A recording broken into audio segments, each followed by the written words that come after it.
amigos, ¿cómo están? Espero que sean felices estos días. Empieza el mes patrio, mes de septiembre, y es un mes muy bonito, muy nacionalista. Pues hoy vamos a tratar un tema muy interesante que tiene que ver con la justicia electoral de nuestros pueblos, de cómo se logra conciliar los intereses de las comunidades que celebran sus elecciones. Y debo decir también que por la dinámica de las elecciones en nuestros pueblos, que son 417 municipios, también ya intervienen las elecciones de las agencias. Hasta este momento yo no tengo el dato exacto del número de agencias, pero se habla que son entre 6.000 y 7.000 agencias, entre agencias de policía y agencias municipales. Entonces, se trata de un universo grandísimo de elecciones, de nombramientos de autoridades en estas comunidades, y alguien tiene que resolver los problemas que surgen en estas comunidades. Alguien tiene que ocuparse de mediar entre los intereses de los comunitarios para ir conciliando, para ir resolviendo los problemas. Por esa razón me da mucho gusto en este día estar acompañado por el licenciado Miguel Ángel Caraballo Díaz, que es el magistrado presidente del Tribunal Estatal Electoral del Estado de Oaxaca. Él y otros dos magistrados son los encargados de impartir esta justicia, y queremos platicar con él cómo le ha ido, cómo ha estado este asunto de la justicia electoral en nuestros pueblos.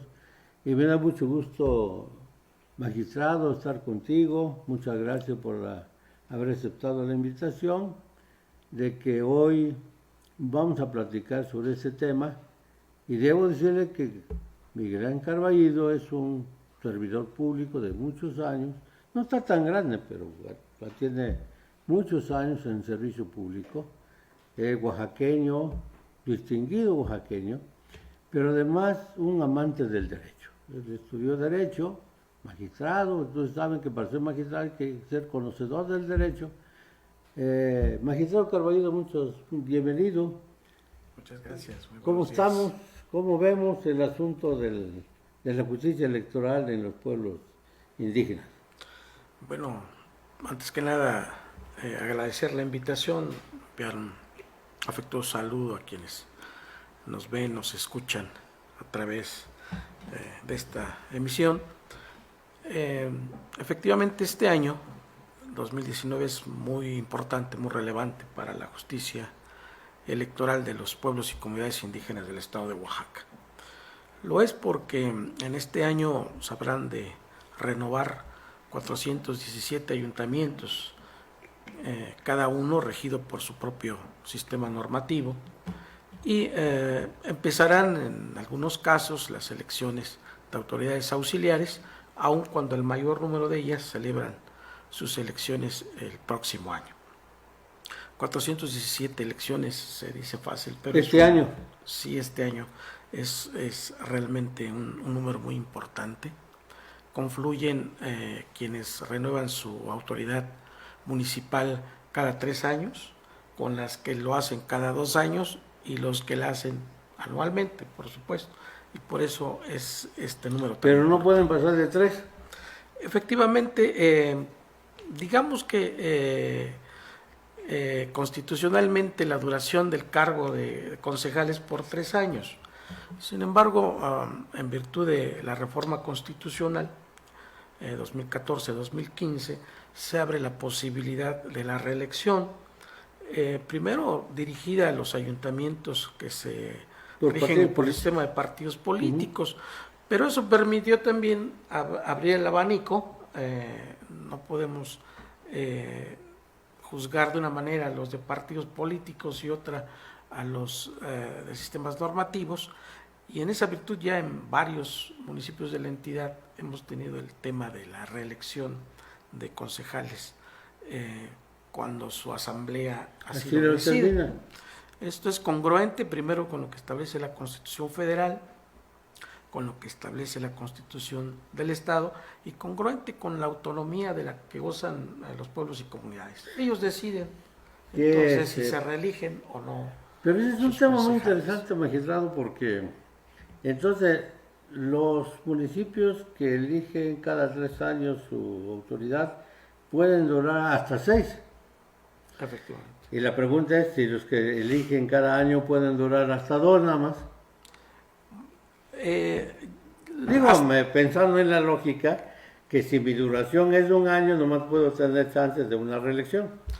Bueno, la verdad es que la Constitución Federal no establece una limitante para que puedan ser 2 o 3 veces o solamente una. Ya hemos resuelto en el tribunal 2 municipios en los cuales se ha reelecto hasta por una tercera ocasión a un presidente municipal. Precisamente en municipios donde su duración es solamente de 1 año. De 1 año. Luego entonces han llegado a 3. ¿Pueden llegar a 3? No hemos considerado en el tribunal que haya un impedimento para que los pueblos y comunidades decidan esa duración y tampoco un impedimento constitucional. Es decir, cayendo en la lógica, magistrado, una comunidad que elige cada año puede reelegirse hasta 5 veces. Efectivamente. Interesante. Yo no había puesto a pensar en eso. Yo pensaba en la lógica, como mi periodo es de 1 año, no me puedo reelegirme. Entonces la Constitución establece que la autoridad municipal, sea indígena, o sea de partidos, etcétera, su periodo es hasta 6 años. Efectivamente. Ese sería, el límite constitucional. El límite de la Constitución que establece, porque antes yo me acuerdo de un municipio en la Mije, Quetzaltepec, cuando establecía que no había uso y costumbre, pero se practicaba en los hechos, un presidente municipal había durado 4 años. Es decir, con base a la autodeterminación del pueblo. Ahora, una pregunta provocativa. Con base a la autodeterminación del pueblo, ¿no puede durar más de 6 años? Pues no hemos tenido el tema.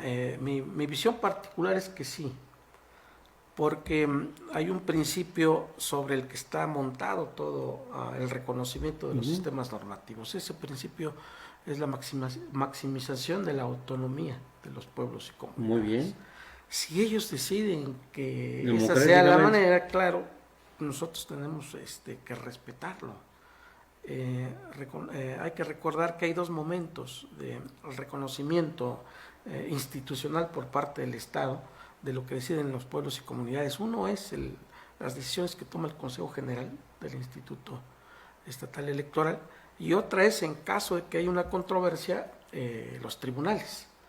Primero el tribunal local y después los tribunales federales.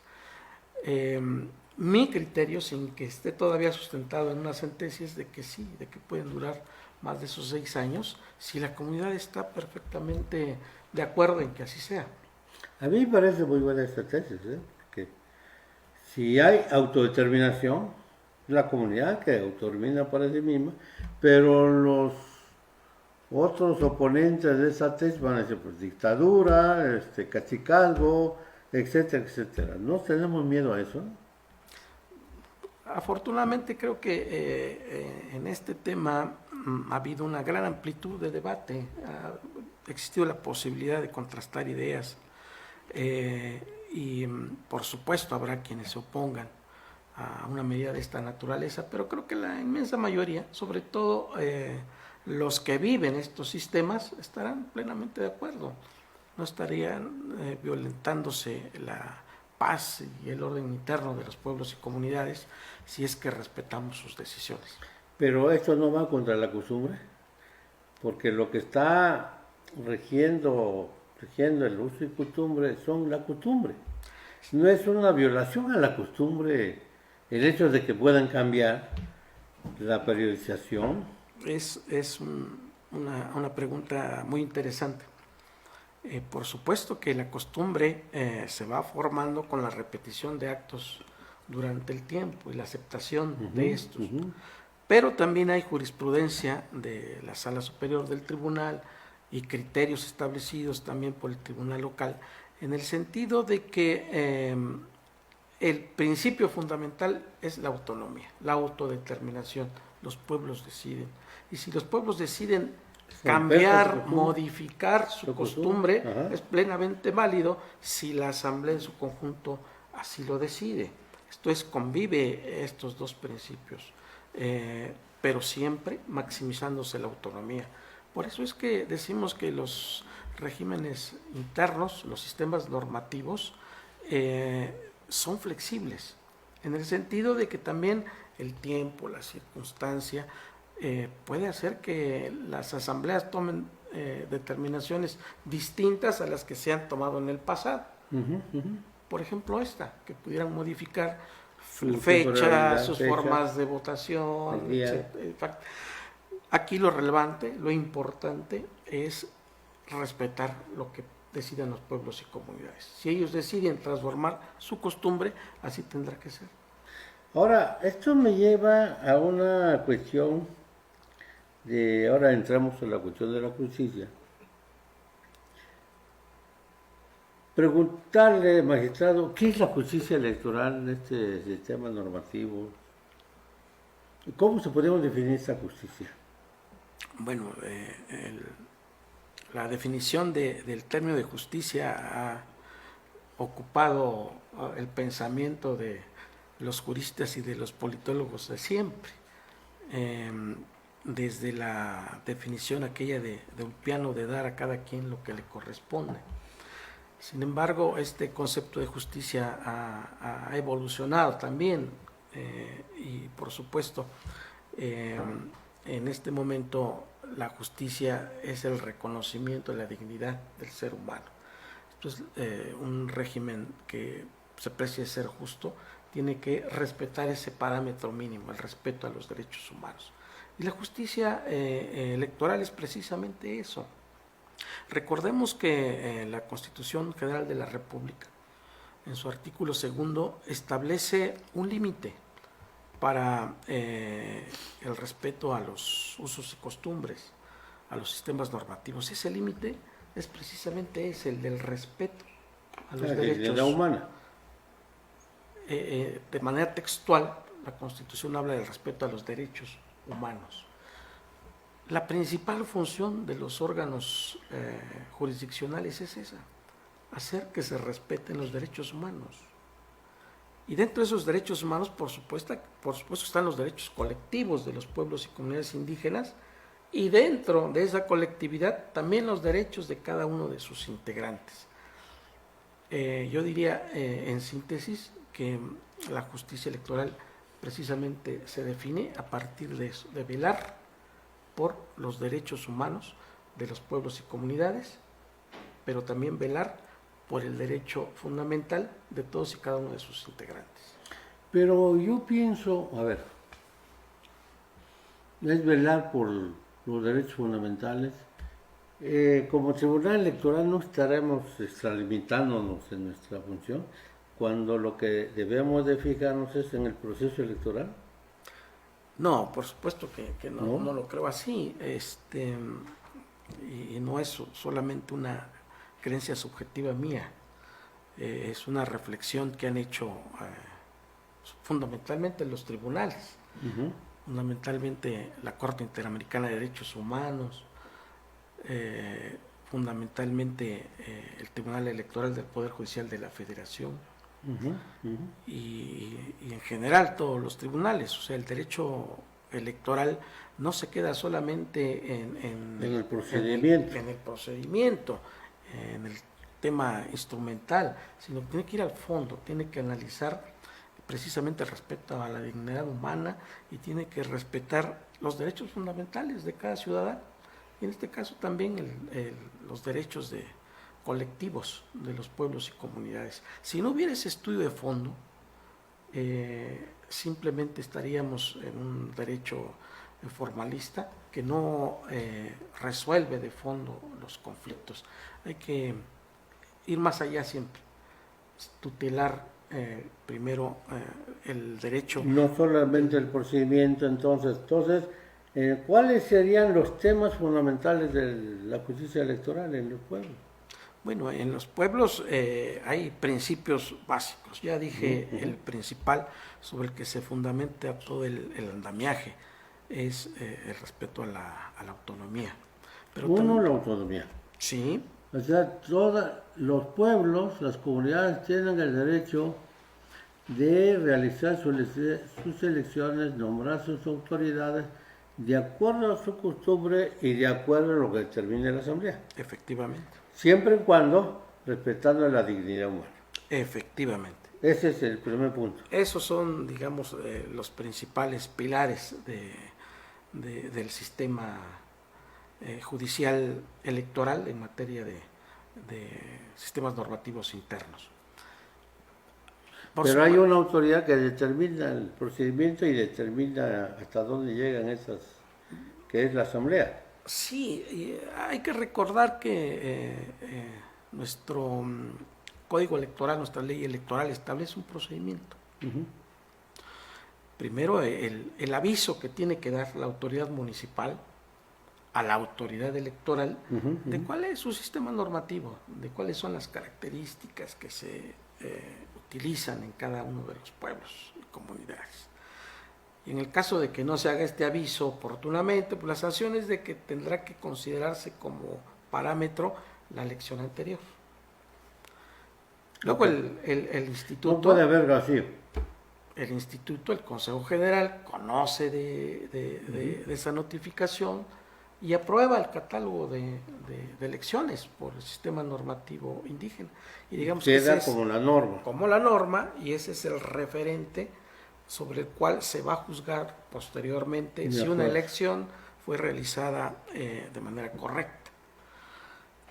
Los pueblos y comunidades hacen sus asambleas, hacen su elección y tienen la obligación de notificarlo al Instituto Electoral para su calificación. Y es el Consejo General en primera instancia el que revisa. El que lo que haya sucedido en una asamblea corresponda al sistema que fue previamente validado por la misma autoridad electoral.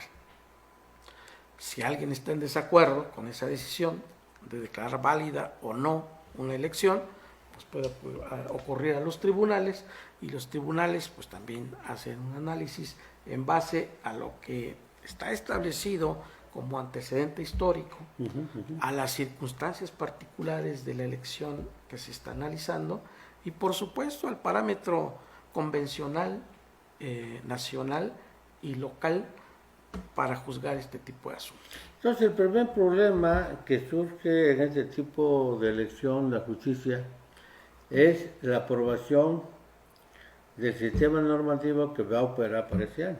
Efectivamente. Y ahí pueden intervenir sujetos que no estén de acuerdo con ese sistema normativo, porque el sistema normativo que se manda al Instituto Electoral tiene que ser aprobado por la Asamblea, para que incluso el Instituto Electoral tiene que dictar un dictamen que no viole derechos. Y ahí surge el primer problema. Por ejemplo, cuando no se permite la participación de una agencia. Por ejemplo. O no se permite también la participación de las mujeres. Por ejemplo, o de los avecindados. O se establece un requisito demasiado complicado de cumplir, ¿no?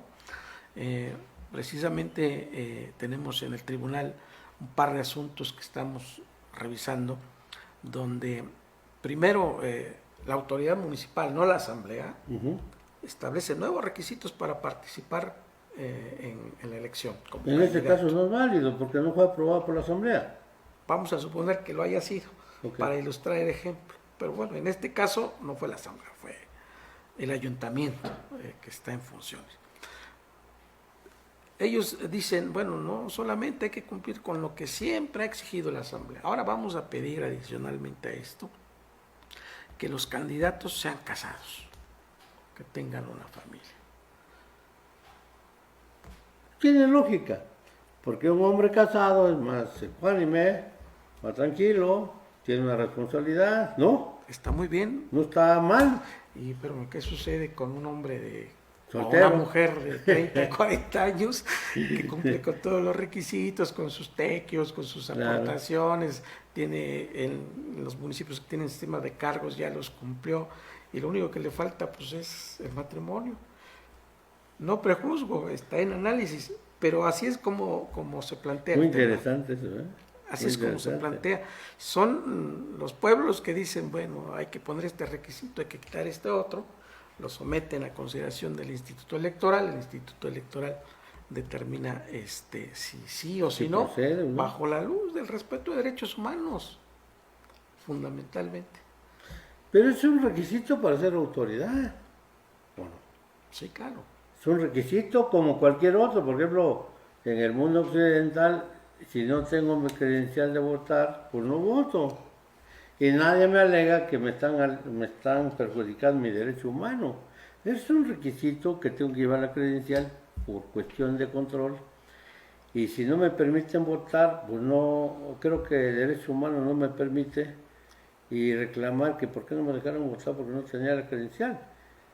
Por ejemplo, yo recuerdo un caso de un estudio del profesor Francisco Sánchez, de una agencia donde la autoridad no determinó que una persona no podía desempeñar el cargo porque no sea tequio.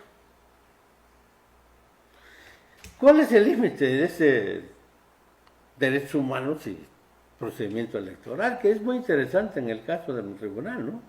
Sí, no, por supuesto, son casos límite, ¿no? Donde se tiene que ir a realizar un estudio del contexto. Efectivamente, como dices, en el sistema de partidos políticos, el estar registrado en el padrón y luego en el listado, aparecer en el listado nominal, contar con tu credencial de elector al momento de ir a sufragar, son requisitos indispensables sin los cuales no puedes ejercer tu derecho al voto.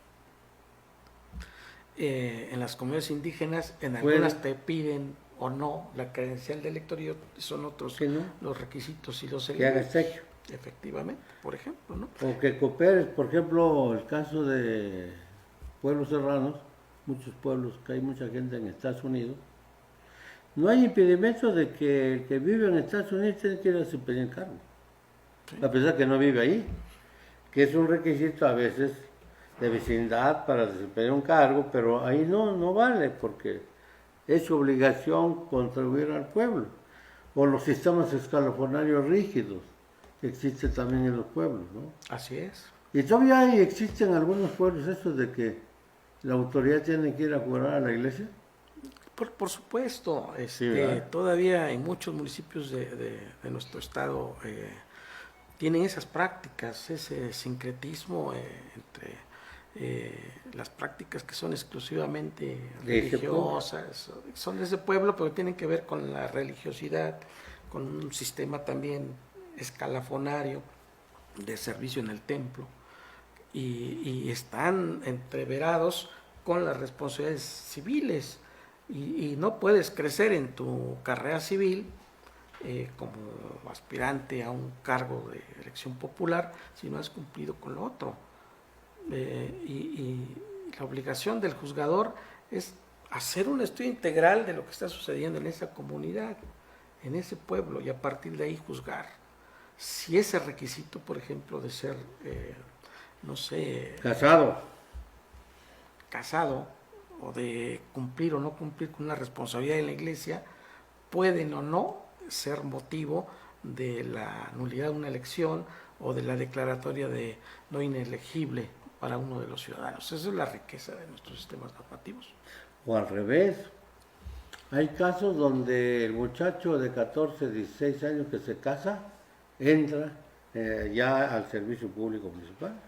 Efectivamente, es una manera de... Ya es ciudadano de ser a los 16 años. Efectivamente. Podríamos llamar estos 417 regímenes electorales como 417 democracias. Yo creo que sí, definitivamente. Por diversos procedimientos, además unos muy buenos, otros a lo mejor muy contradictorios. Yo me acuerdo el caso de Amultepec, por ejemplo, allí depuran los candidatos en 3 asambleas. Una asamblea se propone, segunda asamblea se depura y la tercera asamblea ya los vota. Es muy interesante la depuración en este caso de un sistema y no cambia a Amultepec, ¿eh? Amultepec sigue en esa dinámica. Yo recuerdo un caso de San Mateo Piña, no sé si lo siguen siendo, donde reparten la boleta 15 días antes en cada casa.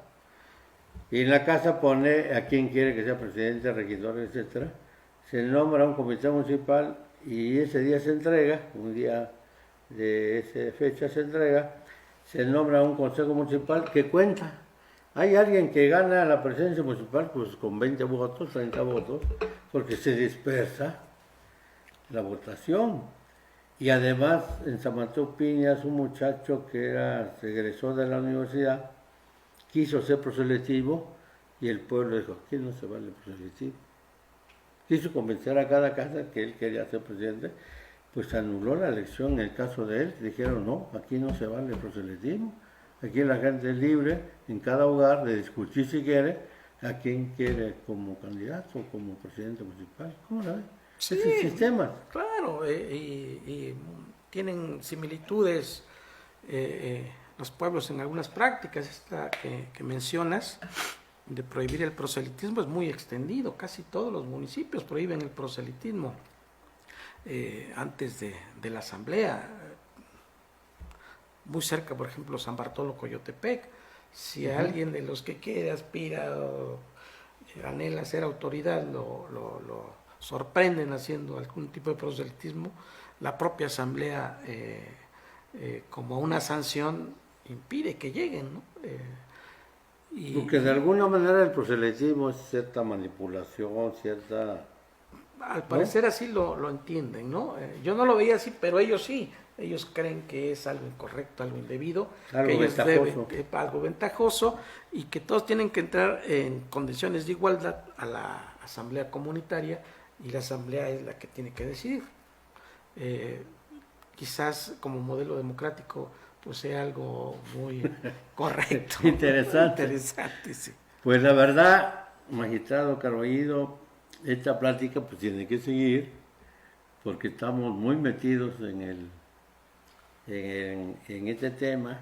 Hay muchas cosas que platicar de los pueblos y realmente este reconocimiento de los 418 primero, 417 después, de ese 417 democracias comunitarias, diversos procedimientos, diversidad de problemas. Ya me imagino lo que tiene que llegar al tribunal. Ahorita hacemos una síntesis de lo que va a pasar en el tribunal. Amigos, les agradecemos mucho haber participado con nosotros en este programa. Agradezco al magistrado Carballido por su presencia del día de hoy y que pasen muy bonito día. Muchas gracias.